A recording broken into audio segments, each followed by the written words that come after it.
साफ साफ लिखा हुआ है कि अगर हम नियम कानून कायदों का पालन करेंगे तो हम हमेशा कैसे रहेंगे? खुश रहेंगे, भले रहेंगे, चंगे रहेंगे और हमें कभी निराशा में या अभाव में या दुख में तकलीफों में जीवन जीने की आवश्यकता नहीं पड़ेगी। लेकिन अगर हम नियम कानून कायदों का पालन नहीं करेंगे तो हमें तकलीफ होगी। अगर हमारे जीवन में तकलीफ है, हमारे जीवन में संकट है, हमारे जीवन में अभाव है, इसका मतलब हम व्यवस्था से भटक रहे हैं। अगर क्या हो रहे हैं? हम व्यवस्था से भटक रहे हैं। हमें व्यवस्था से भटकना नहीं। हमेशा इस बात का ध्यान रखें, प्रकृति जो है वो अपने नियम कानून कायदों पे चलती है। हर एक चीज का समय है, जागने का समय, सोने का समय, खाने का समय, पीने का समय, हंसने का समय, रोने का समय, हर एक चीज का समय है। उस समय का हमें क्या करना है? आदर करना। हमें उस नियम कानून कायदों का भी क्या करना है? आदर करना है। और सिर्फ आदर ही नहीं करना है, हमें उसका पालन भी करना है। अगर हम पालन नहीं करेंगे तो हमें नुकसान है। हमारे जीवन में हम बीमार क्यों पड़ते हैं? कभी आपने सोचा क्यों पड़ते हैं? बताइए, थोड़ा बहुत आप भी बताइए ताकि मैं भी सीखूं। क्यों पड़ते हैं हम बीमार? हाँ भाई लोग बताइए, हम बीमार क्यों पड़ते हैं?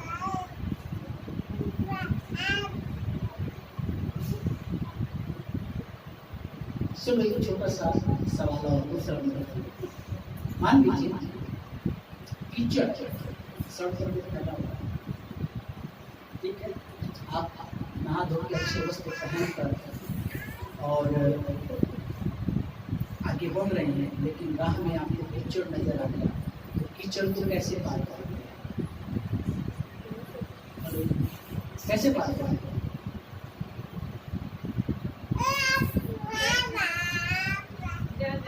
जगह नहीं है, दोनों तरफ जगह नहीं है, ना दाएं जगह ना बाएं जगह, बीच में कीचड़ है, कैसे पार करेंगे?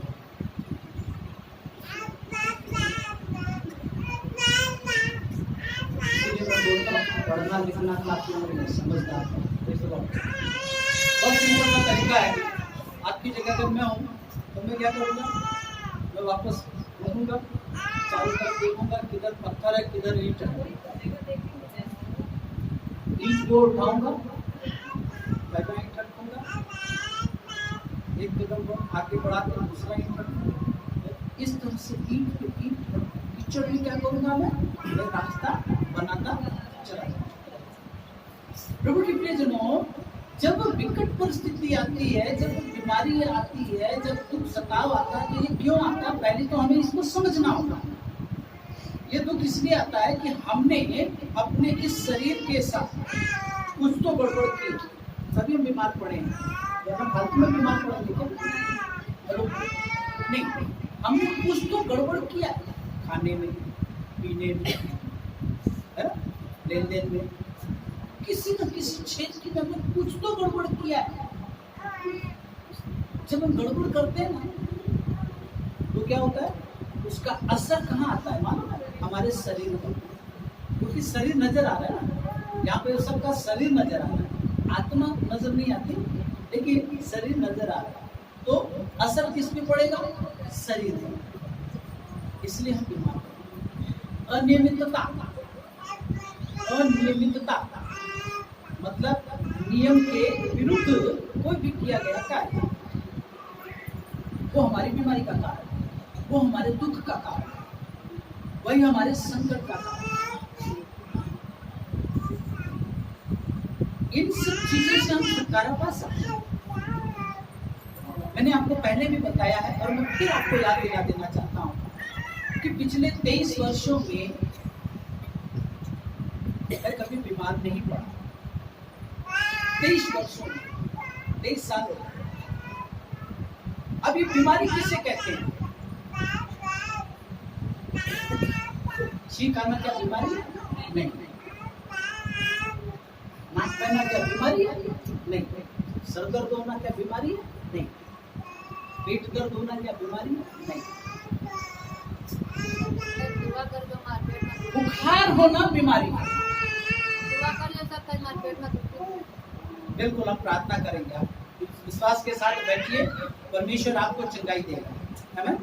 परमेश्वर आपको छुटकारा देगा। आप बिल्कुल टेंशन ना लें, तनाव बिल्कुल ना लें, आप विश्वास के साथ करें। बुखार ये क्या है? जब हमारा शरीर का जो तापमान है, जब उस तापमान का बने रहना जरूरी है, लेकिन अगर वो तापमान जब अबव होता है, ऊपर जाने लगता है, तो हम उसको क्या कहते हैं? फीवर कहते हैं। वो गलत है। हमारा जो खून का तो दौड़ने की गति है, समझ रहे हैं ना मैं क्या कह रहा हूँ? मेरी भाषा समझ में आ रही है? आ रही है? हमारे जो खून के दौड़ने की गति है, यदि वो गति बढ़ जाए तो उसको हम कहते हैं ओवर स्पीड। और जब कोई भी गति बढ़ती है तो वो ओवर स्पीड मतलब तेज गति कहलाती है। और तब क्या होता है? ब्लड प्रेशर हाई हो जाता है। गति अगर बढ़ी ब्लड प्रेशर हाई, गति अगर कम हुई तो ब्लड प्रेशर लो। अगर ये उतार चढ़ाव हमारे खून में आने लग जाए तो हम कह सकते हैं हमें बीमारी है। शुगर हर व्यक्ति के जीवन में, हर व्यक्ति के शरीर में मिठास है। शरीर में मिठास है, मालूम होना चाहिए, ठीक है? तो ट्रांसलेशन कर रही है, वो स्वर्गदूतों की भाषा में हमारी बच्ची ट्रांसलेशन कर रही है। परमेश्वर अपने बच्चों के द्वारा बातचीत करते हैं। शक्कर, जिसम शक्कर, हम शक्कर खाते हैं ना, क्यों? हमारे शरीर में ऑलरेडी पहले से शक्कर है, शुगर है। अगर शुगर नहीं हो तो हमारा जीवित रहना संभव नहीं है, मतलब शुगर हमें चाहिए। लेकिन जब शुगर बढ़ जाती है तो नुकसान है, तब हम कह सकते हैं कि हमें बीमारी है। वो शुगर कम हो जाए तो हम कह सकते हैं कि हमें बीमारी है। बाकी सरदर्द, सर्दी, जुकाम, इनको सबको बीमारी नहीं है। ये क्या है? ये अनियमितता। जैसे आप पैदल चल रहे हो, ठोकर लगे गिर गए, उसको एक्सीडेंट कहोगे क्या? दुर्घटना कहोगे क्या? नहीं, उसको कहोगे आप गिर गए। आप दौड़ रहे हैं, अचानक पैर फिसला, गिर गए, उसको दुर्घटना नहीं कहा। प्रभु के पुत्र, हमें समझना होगा। यीशु मसीह कहता है कि तुम ध्यान दो कि क्या सुनते हो, क्योंकि जो चीज आप सुनोगे वही आप समझोगे, और जो चीज आप नहीं सुनोगे उसको आप कभी नहीं समझोगे। इसलिए हमें अपने सुने जाने पर फोकस करना है। बाइबल हमें बताती है कि जिसके कान है वो क्या कर ले? सुने। हमें अपने कान को खुला रखना है, अपने दिमाग को खुला रखना है, अपनी इंद्रियों को खुला रखना है। जब हम जागरूक रहेंगे, सचेत रहेंगे, सतर्क रहेंगे, तब हमारा दुश्मन को नुकसान नहीं पहुंचाएगा, क्योंकि यह समय बुरा है। ध्यान रखना, ये समय बुरा है। आप अगर सोचो कि मैं यीशु मसीह के पास आ गया हूँ, अब मेरा कुछ नहीं बिगड़ने वाला, वो गलत रहने लगता है।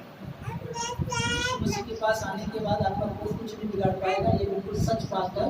लेकिन कब? जब आप सचेत रहेंगे, सतर्क रहेंगे, जागते रहेंगे, प्रार्थना करते रहेंगे और नियम के अनुसार, मतलब वचन के अनुसार चलेंगे। केवल आना बैठना, वचन को इधर से सुनना, इधर से निकाल दिया, ठीक है, और वापस जाके बात करना, संसारिक कामों में खो जाना, और आप अगर सोचें कि मेरा सब कुछ अच्छा हो, नहीं। इसके लिए एक वचन बहुत अच्छा सा कहता है। मैं चाहूंगा कि आप लोग मेरे साथ वो वचन निकालें, क्योंकि बाइबल हमें जो सिखाती है वो बेहतर सिखाती है, और हमें बाइबल से ही सीखना है। Thank you master.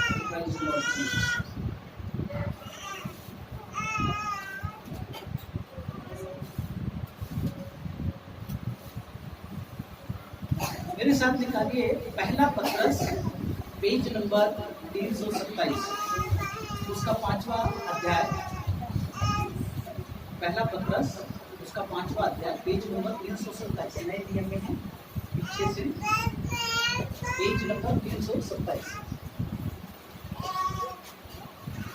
सब लोग जिनके पास बाइबल है वो बाइबल खोलें। अच्छा है कि हम बाइबल को पढ़ें, क्योंकि जब हम पढ़ेंगे और ध्यान से सुनेंगे और हम उसको समझने का प्रयत्न करेंगे तो हम जीवन में क्या पाएंगे? आशीष को पाएंगे। पेज पीछे से खोलें, पेज नंबर 327, 326 एक साथ खोलेगा। अध्याय है 5, उसका 6वां वचन आप पढ़िए।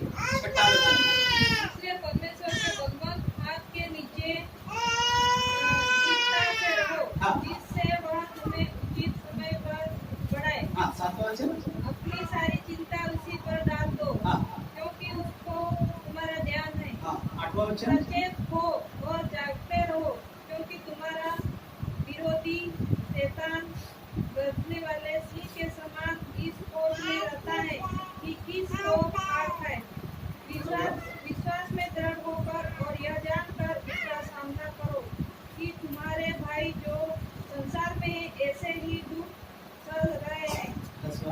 अब परमेश्वर जो सारे अनुग्रह का दाता है, जिसने तुम्हें मसीह में अपना अनंत महिमा के लिए बुलाया, तुम्हारे थोड़ी देर तक दुख उठाने के बाद आप भी तुम्हें सिद्ध और बलवंत करेगा। आमीन। आइए प्रार्थना करें। खुदावंद यीशु बाप, धन्यवाद आपके इस वचन के लिए जो आपने हमारे उद्धार के लिए हमें दिया। हम आपके हाथों में सौंपते हैं। उस आत्मा हमसे बोले बोलना बातचीत करें, समझने के लिए, सुनने के लिए हमें कान दें, अपनी सोच को ज्ञान दें कि हम सुने समझें और अपने जीवन में लागू करते हुए अपनी मेहनत यीशु नासरी के नाम में आमीन। वचन में बहुत साफ साफ लिखा है। क्या लिखा है? इसलिए परमेश्वर के बलवंत हाथ के नीचे, परमेश्वर के बलवंत हाथ के नीचे आना है। और कैसे आना है? दीनता से। कैसे आना है? दीनता के साथ। समस्या क्या है? अगर आप ध्यान देंगे तो, ध्यान से सुनेंगे तो आपको पता चल जाएगी कि समस्या कहाँ है। पहली बात लिखा है कि परमेश्वर के, इसलिए परमेश्वर के बलवंत हाथ किसका बलवंत है? परमेश्वर का हाथ बलवंत है, क्योंकि उसका मुकाबला दुनिया की कोई ताकत नहीं कर सकती। वो समुद्र को क्या करता है? हिला के रख देता है। वो पहाड़ों को डामाडोल कर देता है। वो धरती को हिलाता है। तो वो शक्तिशाली है। परमेश्वर के बलवंत हाथ के नीचे हमें आना है। और कैसे आना है? दीनता के साथ। कैसे आना है? दीनता के साथ। जब हम परमेश्वर के बलवंत हाथ के नीचे दीनता के साथ आ जाएंगे, नम्रता के साथ आ जाएंगे, तो बाइबल कहती है कि वो उचित समय पर हमें क्या करेगा? बढ़ाएगा। हालेलुया। बच्चे जब जन्म लेते हैं तो वो तुरंत बड़े हो जाते हैं क्या? हेलो, तुरंत बड़े होते हैं क्या? नहीं, लेकिन उनका एक समय है। 24 घंटा क्रॉस किया मतलब 1 दिन का हो गया बच्चा, है ना? 48 घंटा क्रॉस किया मतलब 2 दिन का हो गया बच्चा। परमेश्वर का उचित कहता है कि वो उचित रीति से आपको बढ़ाएगा। बच्चा तुरंत नहीं बढ़ता। आप खेतों में बीज बोते हैं तो क्या वो तुरंत पैदा हो जाता है क्या? नहीं। हर एक चीज का एक तरीका है। बाइबल कहती है कि वो उचित रीति से आपको बढ़ाएगा, अनुचित रीति से। हम संसार में बढ़ने का प्रयत्न करते हैं। कैसे? मालूम है? अनुचित रीति से। कैसे कोशिश करते हैं? अनुचित। हमको धनवान बनना है ना, तुम क्या करते हैं? नंबर 2 का काम करने लगता है। बाइबल कहती है वो उचित रीति से बढ़ाएगा, लेकिन हमें कुछ ज्यादा जल्दी रहती है। हम क्या करते हैं? अनुचित रीति का मार्ग पकड़ लेते हैं। इसमें परमेश्वर की गलती है। आपने उचित मार्ग छोड़ के अनुचित मार्ग पकड़ लिया तो इसमें क्या प्रभु की गलती है? नहीं, चुनाव आपका।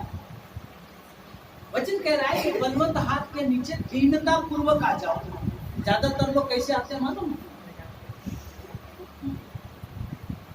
मैंने कई लोगों को देखा है लोगों को दिखा, जब उनके बैठने की स्टाइल देखो, उनकी बॉडी लैंग्वेज आप नहीं समझ पाएंगे। अभी आप लोग जो बैठे हैं ना, जिस तरीके से बैठे हैं, बाहर अंदर जो भी बैठे हैं, आपकी जो बॉडी मतलब शरीर, आपका शरीर कुछ कहता है अलग। क्या कह रहा है ये आपको भी खबर पड़ रही है, लेकिन परमेश्वर ने अनुग्रह दिया है, उस बॉडी लैंग्वेज को मैं समझता हूँ, इसलिए मैं बता सकता हूँ कि कौन व्यक्ति कितना खींच रहा है, कितना रिसीव कर रहा है, कितना प्राप्त करने की कोशिश कर रहा है, कौन कितनी बड़ी गठरी और या थैला लेके आया है, आज वचन भर के लेके आया।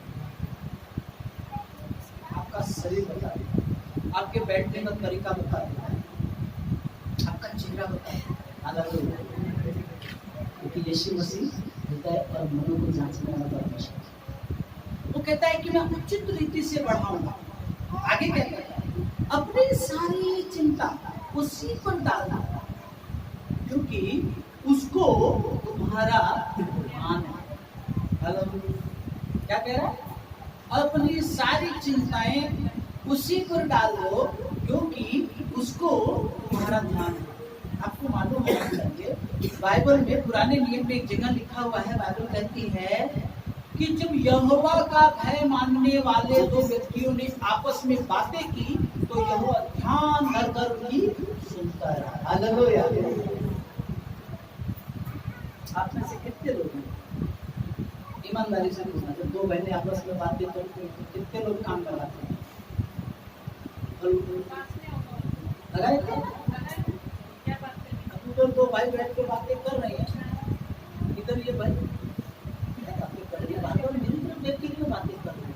तुरंत कान उधर चला जाए, भले वो कुछ और बात कर रहे हैं, लेकिन मेरे को देख के बार-बार क्या कुछ कर रही है, तुरंत मेरा ध्यान उधर चला जाएगा और मैं अपना कान लगा दूंगा, सुनने की कोशिश करूंगा। ये मेरी बुराई है। दो महीने जब आपस में बातें करती है, किसी बहन उधर से निकली, नजर इसे देखा नहीं, हाँ तुरंत उठ जाएगी, जरूर मेरे बारे में कुछ मालूम है। ये मानो स्वभाव। बाइबल कहती है कि परमेश्वर का भय मानने वाले दो व्यक्ति जब आपस में बातचीत करते हैं तो परमेश्वर ध्यान रखकर उन्हें सुनता है। क्यों सुनता है? तो क्या बातें कर रहे हैं, क्या परमेश्वर की बात कर रहे हैं? यदि आप परमेश्वर की बात कर रहे हैं, परमेश्वर की व्यवस्थाओं की बात कर रहे हैं, परमेश्वर के राज्य बढ़ाने के विषय में बात कर रहे हैं, परमेश्वर की महिमा के विषय में बात कर रहे हैं, तो बाइबल कहती है परमेश्वर ध्यान से सुनता है। और ये भी आगे लिखा हुआ है कि उनके स्मरण के निमित्त, स्मरण का मतलब होता है याद रखे जाने, उनको याद रखने के लिए परमेश्वर क्या करता है, जीवन की पुस्तक में वो सारा वृत्तांत को लिखा जाता है। वही खाता सुना है ना, वही खाता, और ये लोग वही खाते में लिखते हैं ना, हिसाब किताब। वैसे परमेश्वर के पास में वही खाता है, इसलिए वही खाते में सब कुछ लिखा है। बाइबल कह रही है कि अपनी सारी चिंता उसी पर डाल दो, क्योंकि उसको तुम्हारा ध्यान है, वो आपके बारे में सोचता है। हमारे यहाँ बहन है, वो अपने घर गई मायके, पता नहीं गुस्से से किया कि प्यार से किया, मालूम नहीं, उन्होंने मक्की बोली और मक्की बोलने के बाद पलट के नहीं देखा, पलट के नहीं देखा। और एक दिन उनके पिता ने कहा कि भाई तेरी मक्की तैयार हो गई है, आज आपका मक्की काटेंगे। उस बहन ने गवाही बांटी कि मेरी 6 पूरी की हुई क्या मक्की हुई। Praise the Lord. उस बहन ने, प्रभु की उस बेटी ने फसल एक बार को दी और उसकी चिंता नहीं की, उसकी तरफ ध्यान नहीं दिया, लेकिन बेटी के बाप को तो ध्यान था ना। हालेलुया। बेटी के बाप को चिंता थी कि मेरी बेटी क्या खाएगी, अगर काटेगी नहीं तो खाएगी। बाप को चिंता थी, इसके बाप ने क्या किया, 6 बोरी थे।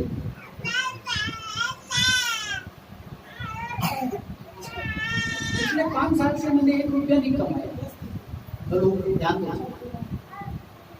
ध्यान से सुनो, मैं सच बोलने वाला इंसान, झूठ बोलना मेरी शान के खिलाफ है। मैंने 5 5 साल में 1 रुपया निकल गया। जो भी कमाया मेरी औरत ने कमाया, नहीं मेरी औरत ने कमाया, मैंने कमाया, औरत तो मेरी है ना। बाइबल कहती है कि वो 2 नहीं 1 तन होंगे, एक शरीर होंगे। मतलब मेरे दाएं हाथ ने काम नहीं किया लेकिन मेरे बाएं हाथ ने काम किया। बिल्कुल हालेलुया। मेरे दाएं हाथ ने काम नहीं किया लेकिन मेरे बाएं हाथ ने काम किया। मेरा दाएं हाथ पिछले 5 साल से कोई काम नहीं किया, लेकिन प्रभु ने मुझे किसी चीज की कमी। हालेलुया। क्यों? परमेश्वर के बलवंत हाथों के नीचे दीनता पूर्वक आ जाओ, अपने आप को सौंप दो, तो परमेश्वर उचित समय पर आपको बढ़ाएगा। प्रभु ने मुझे उचित समय पर बढ़ाया। मैं पिछले 30 सालों से यहाँ सेवाएं कर रहा हूँ। व्यक्ति बात बोलते थे मकान में भी है, तो सब लोग मुझे क्या बोलते थे? पापी आते हैं। पादरी क्या है? पापी है। 20 साल खाएंगे मकान नहीं देता, पापी पादरी। क्यों भैया? जो मकान नहीं खरीदता वो पापी होता है क्या?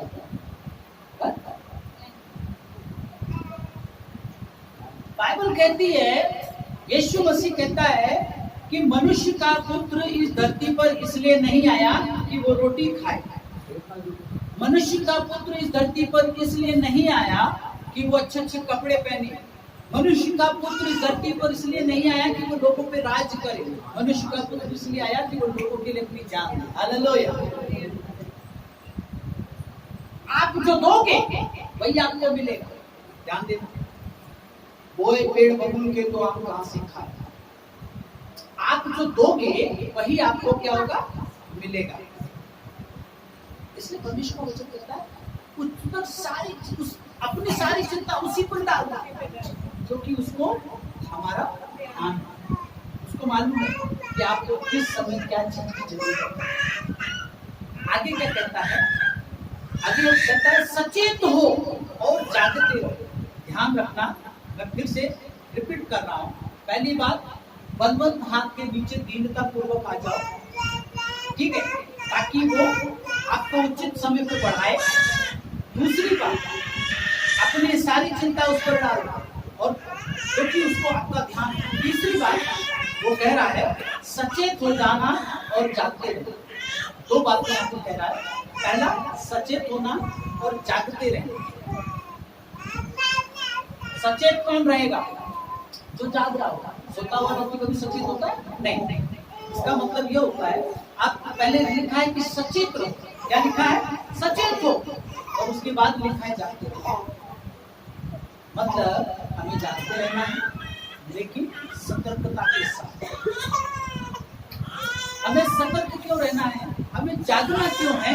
आगे लिखा है, क्योंकि तुम्हारा विरोधी शैतान जो है वो गरजने वाले सिंह के समान इस खोज में रहता है कि किसको फाड़ खाए। आपका विरोधी कौन है? शैतान। आपका विरोधी कौन है? आपका शैतान। जो शैतान है वो आपका विरोधी है। वो क्या करता है मालूम है? वो इस फिराक में रहता है, इस बात की खोज में रहता है कि कब किसको पकड़े और फाड़ खाए।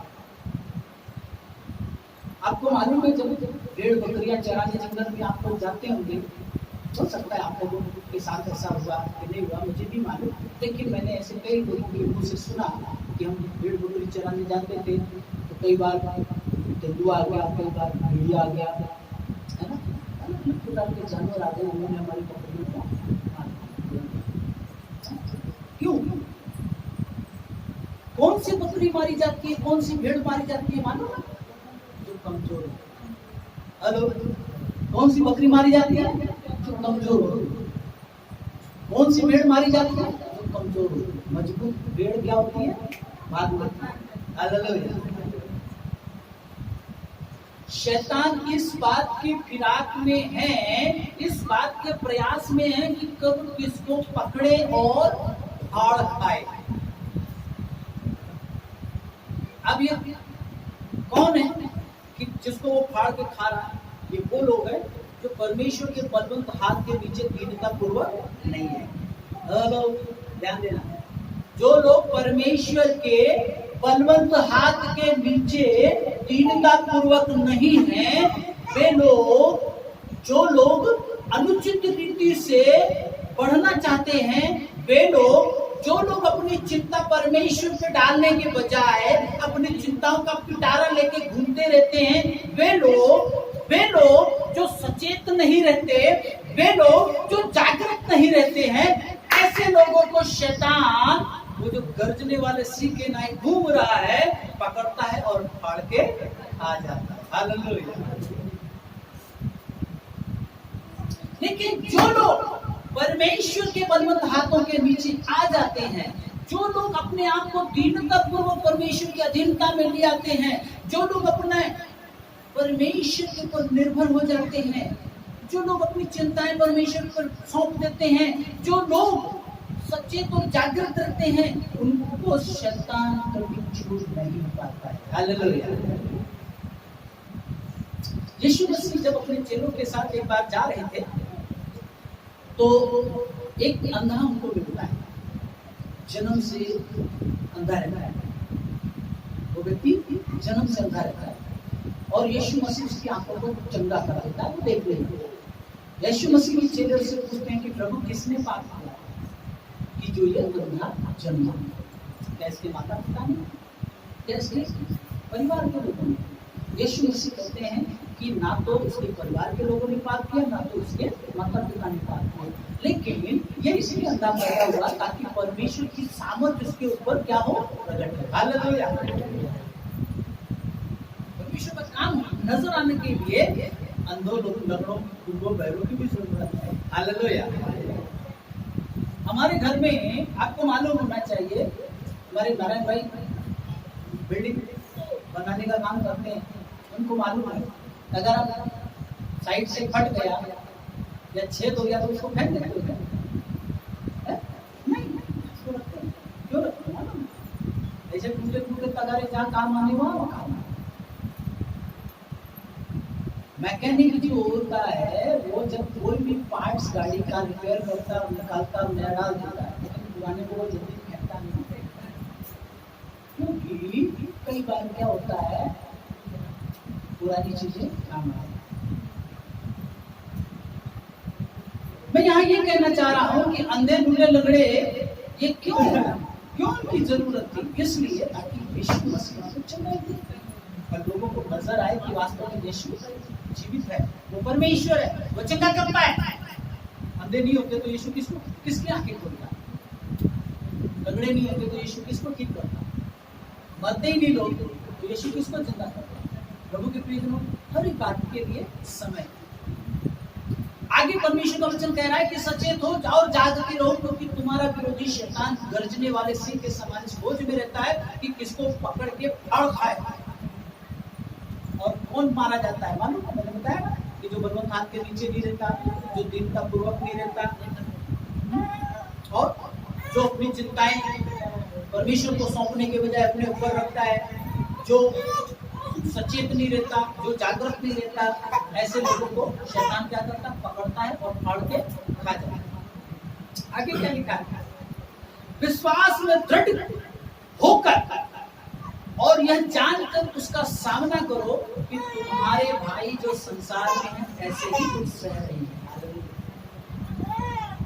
फिर से मैं रिपीट कर रहा हूँ, विश्वास में दृढ़ होकर, हमें विश्वास में क्या होना है? दृढ़ होना है, क्योंकि विश्वास क्या है हमारे? विश्वास ही तो हमारी बुनियाद है, और बुनियाद कमजोर होगी तो मकान गिर जाएगा। हमने पिछले रविवार को एक वचन पढ़ा था कि जो यीशु मसीह पर विश्वास करता है, जो यीशु मसीह की बातों को सुनता है और मानता है, वो इसके किसके समान है? वो उस व्यक्ति के समान है, उस बुद्धिमान व्यक्ति के समान है जिसने अपना घर चट्टान पर बनाया। तूफान आई, बाढ़ आए, भूकंप आया, लेकिन उसका घर नहीं गिरा। क्यों? क्योंकि उसने अपना घर कहाँ बनाया था? चट्टान पर बनाया। जो यीशु मसीह की बात को सुनता है और नहीं मानता, वो किसके समान है? वो उस मूर्ख व्यक्ति के समान है जिसने अपना घर मिट्टी पर बनाया, रेत पर बनाया, तूफान आया, पहाड़ आए, भूकंप आया, वो मकान हिल के गिर गया। हमारा विश्वास जो है हमारी बुनियाद है। अगर हमारी बुनियाद मजबूत है, हमारा विश्वास मजबूत है, आपके पास पैसे नहीं है, डोंट वरी, चिंता मत करो, आपको रोटी मिलेगी। हालेलुया। आपके पास रहने के लिए घर नहीं है, चिंता मत करो, प्रभु आपको रहने के लिए घर देगा, देख लो। हालेलुया। कौवों को देखो, गौरैयों को देखो, कबूतर को देखो, तोते को देखो, ये लोग कभी मकान जमीन खरीदते? नारायण भाई का मकान कभी बने आपने?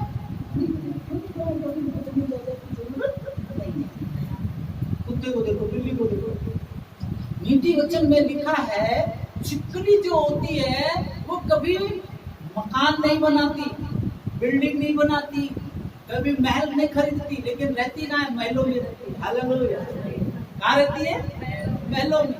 नीति वचन में लिखा है। इधर भी कोई कारण नजर आ जाए, बड़ा मैं खर्चा मैं कर रहा हूँ, कीमत मैं चुका रहा हूँ, रहने के लिए छिपकली आ गई तो परमेश्वर सबका उपाय करता है, क्या पर नहीं करेगा? हे अधीन विश्वासी, क्यों चिंता कर रहा है? वचन कहता है मैं नहीं करूँगा। इसलिए क्या कह रहा है वचन कि विश्वास में, नौवां वचन फिर से पढ़ेंगे, विश्वास में दृढ़ होकर और यह जानकर उसका सामना करो। किसका सामना? शैतान का। बाइबल कहती है शैतान का सामना करो भागेगा, शैतान का सामना करो भागेगा, क्योंकि पहले से हारा हुआ है, तो वो तो पहले से हारा हुआ है। शैतान हारा हुआ है, उसकी ये दो कौड़ी की भी वैल्यू नहीं है। शैतान की कीमत जो है दो कौड़ी भी नहीं है, दो कौड़ी बहुत ज्यादा होती है। हाँ, पहले कौड़ी चलती थी, शैतान की कोई वैल्यू नहीं है, वो पहले से हारा हुआ है। हमें अपने विश्वास को मजबूत करना होगा। और हमारा विश्वास कैसे बढ़ेगा? विश्वास सुनने से। क्या सुनने से? पिक्चर के गाने सुनने से नहीं, बकवासबाजी सुनने से नहीं, चुगली सुनने से नहीं, एक दूसरे की बुराई सुनने से नहीं। हमारा विश्वास कैसे बढ़ेगा? विश्वास सुनने से। क्या सुनने से? परमेश्वर के वचन को सुनने से। हालेलुया। जितना ज्यादा आप परमेश्वर के वचन को ध्यान से सुनेंगे उतना ज्यादा आपका विश्वास मजबूत होगा। विश्वास सुनने से, सुनना मसीह के वचन से। इसलिए अपने विश्वास में दृढ़ होकर उसका सामना करो, ठीक है? और आगे क्या लिखा है? उसका सामना करो, क्योंकि तुम्हारे भाई जो संसार में है ऐसे ही दुख उठा रहे हैं, ऐसे ही दुख सह रहे हैं। पतरस ने भी दुख सहा, यूहन्ना ने भी दुख सहा, याकूब ने भी दुख सहा, पौलुस ने भी दुख सहा, सबने दुख सहा। आज भी परमेश्वर के बहुत सारे पासवान लोग, बहुत सारे दास दासी लोग, बहुत सारे लोग उठा रहे हैं। जो वो उठा सकते हैं, मैं उठा सकता हूँ, तो आपको उठाने में क्या तकलीफ आ रही है? 6 बोरी मक्की काट के उठाते हो कि नहीं उठाते हो? उसमें ज्यादा वजन है कि दुख में ज्यादा वजन है? किसमें वजन ज्यादा है? बोलो। 1 बोरी गेहूं या मक्की कितना किलो होता है? कितना किलो होता है? 100 किलो। 100 किलो खाने से मेरे को 5 किलो बोलो तो आदत नहीं है, कभी कुछ उठाया ही नहीं। तुम उठाने को मेरे लिए वो आसान है। 100 बोरी नहीं उठा पाऊंगा। हेलो, ध्यान रखना, मैं आपके 100 किलो की गेहूं की बोरी मैं नहीं उठा सकता, लेकिन आप 500 किलो तुम उठे दो, ऐसे उठा के फेंक दूंगा। देख लो, जिस चीज का मुझे अभ्यास है मैं उसी में मास्टर हूँ। जिस चीज का अभ्यास नहीं है उसमें मैं मास्टर नहीं हूँ। मुझे गेहूं की बोरी उठाने की आदत नहीं, क्योंकि परमेश्वर ने मुझे संसारिक कामों के लिए चुना ही नहीं चुना। बाइबल कहती है कि दुख उठाओ। जब हम दुख उठाते हैं तो स्वर्ग राज्य में क्या होता है मालूम? आपका जो खाता खुला है ना, उसमें क्या आता है मालूम? जितना ज्यादा यहाँ दुख उठाओगे उतना ज्यादा वहां सुख आएगा। हेलो, सरकारी कर्मचारियों के बारे में आपने सुना होगा, उनको तनख्वाह तो हर महीने मिल जाती है, लेकिन उनकी पेंशन भी तो जमा होती रहती है ना, है ना? सुना है कि नहीं? हाँ, रिटायर होने के बाद उनको मिलती है। क्यों? ताकि उनका बुढ़ापा शांति से बीते। ठीक उसी प्रकार से इस संसार में जब तक हम जीवित हैं, हमको दुख उठाना है, कोई बात नहीं, दुख उठा लो, क्योंकि 100 किलो की बोरी उठाने में जान निकल जाएगी, लेकिन दुख उठाने में जान नहीं निकलेगी। हेलो, ध्यान रखो। रात में मैंने अपनी पत्नी को बोला, मुझे छोड़ देना, कुछ नहीं, ये जो कुछ नहीं पूछो। हम पिछले जब गुरुवार को एक्सीडेंट हुआ, गुरुवार से लेके हंस रहे हैं, और आप लोग चले जाओगे ना फिर हम हंसेंगे। अभी आप बोलोगे अभी क्यों नहीं हंस रहे? क्योंकि अभी हम लोग ऐसा नहीं करते, हम मेरे पत्नी अभी बहुत अच्छा डांस करते हैं।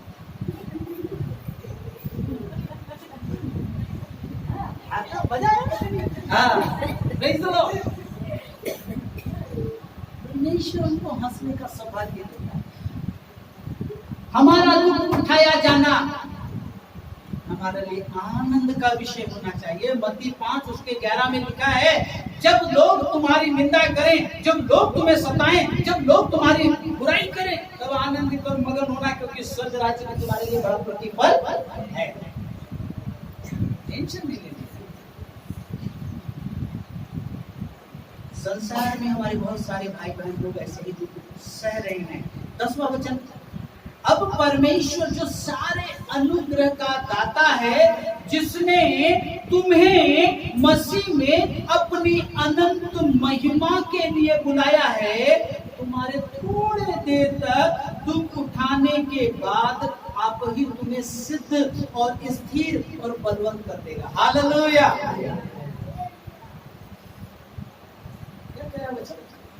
इतनी सुंदर बात कह रहा है, फिर से मैं पढ़ रहा हूं।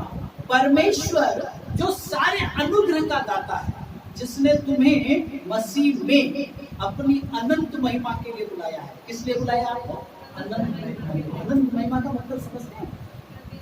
अनंत काल तक के लिए, जब तक ईश्वर है इस ब्रह्मांड में, जब तक ईश्वर है तब तक आपकी और मेरी महिमा होती रहेगी। हालेलुया। अनंत काल परमेश्वर अपने, देखो हमेशा याद रखना, हमारे भारत के सबसे रईस आदमी कौन है? मालूम है? सबसे धनी आदमी कौन है? मुकेश अंबानी। ठीक है, मुकेश अंबानी जिनकी लगभग मुझे एक्चुअली नहीं मालूम, लेकिन 12-12.5 लाख करोड़ उनकी नेटवर्थ, कुल संपत्ति 12.5 लाख, मतलब भारत की लगभग नहीं करते 50% जो भारत की दौलत है ना, वो 5-7 लोगों के हाथ में। कितने लोगों के हाथ में? 5-7 लोगों के पास।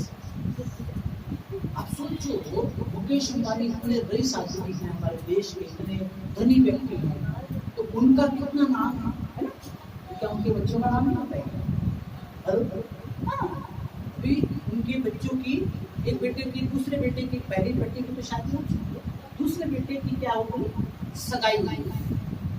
पूरे सोशल नेटवर्क, सोशल मीडिया में छाया हुआ है, गूगल में छाया हुआ है, न्यूज में छाया है, अखबारों में छाया है, ये शादी हो रही है। शादी हमारी भी तो हो चुकी है, हमारे बारे में तो नहीं छापा,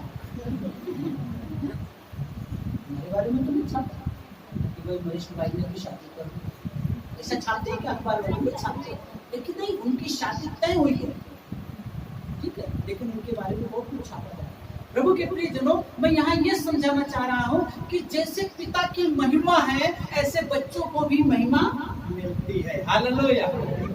इसमें लिखा है कि परमेश्वर जो सारे अनुग्रह का दाता है, जिसने तुम्हें मसीह में अपनी अनंत महिमा के लिए बुलाया है, थोड़ी देर के लिए अगर दुख उठाते हो तो वो क्या करेगा? आपको सिद्ध करेगा, स्थिर करेगा, बलवंत करेगा। हालेलुया। क्या करेगा? स्थिर करेगा, ताकि आप हिल ना पाओ, ठीक है, और क्या करेगा? सिद्ध करेगा और प्रेज़ द लॉर्ड। थोड़ी देर के लिए अगर हम दुख उठा लेंगे तो हमको कितना फायदा मिल रहा है? हमें परमेश्वर स्थिर करते हैं। स्थिरता का मतलब होता है, इसको मैं हिलाऊं ना, हिला पा रहा, क्योंकि ये स्थिर है। Praise the Lord।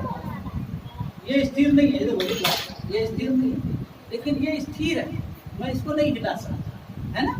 स्थिर मतलब आपको कोई दुनिया की ताकत हिला नहीं पाएगी। सिद्ध करेगा।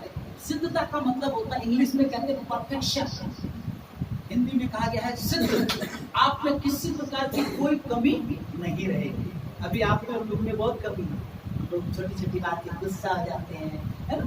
कई बार लड़ने झगड़ने में बहुत सारी कमी हमारे अंदर। क्यों? अभी हम सिद्ध नहीं हैं, लेकिन परमेश्वर भी क्या करेगा? सिद्ध करेगा और स्थिर करेगा। और आखिरी में क्या लिखा है? बलवंत। बलवंत का मतलब होता है दुनिया की कोई ताकत आप पर हावी नहीं होगी। तो आप 100 किलो नहीं, 1000 किलो भी उठा के ऐसे उंगली से खसका सकते। बलवंत मतलब शक्तिशाली बनाएगा। के प्रिजनों को आज का वचन परमेश्वर ने यही बताना चाहता है। परमेश्वर के बलवंत आपके नीचे मुक्तिता पूर्वक आना है, अपनी सारी चिंता उसी पर डाल देनी है और हमें सतर्क रहना है, सचेत रहना है, जागते रहना है, ठीक है, ताकि हमारा विरोधी भी फाड़ को न खाए। विश्वास में दृढ़ रहना है और शैतान का सामना करना है। आगे कहता है कि हमें दुख उठाना है। जब हम दुख उठाएंगे तो परमेश्वर जो सारे अनुग्रह का दाता है वो हमें क्या करेगा? मसीह में हमें अनंत काल के लिए क्या देगा? महिमा देगा, हमारा मान सम्मान बढ़ाएगा। और थोड़ी देर के लिए अगर हम दुख उठा लेंगे तो परमेश्वर हमें सिद्ध करेगा, स्थिर करेगा। प्रभु के नाम की हमें परमेश्वर के वचन का पालन करना। अगर हम परमेश्वर के वचन का पालन करें तो आइए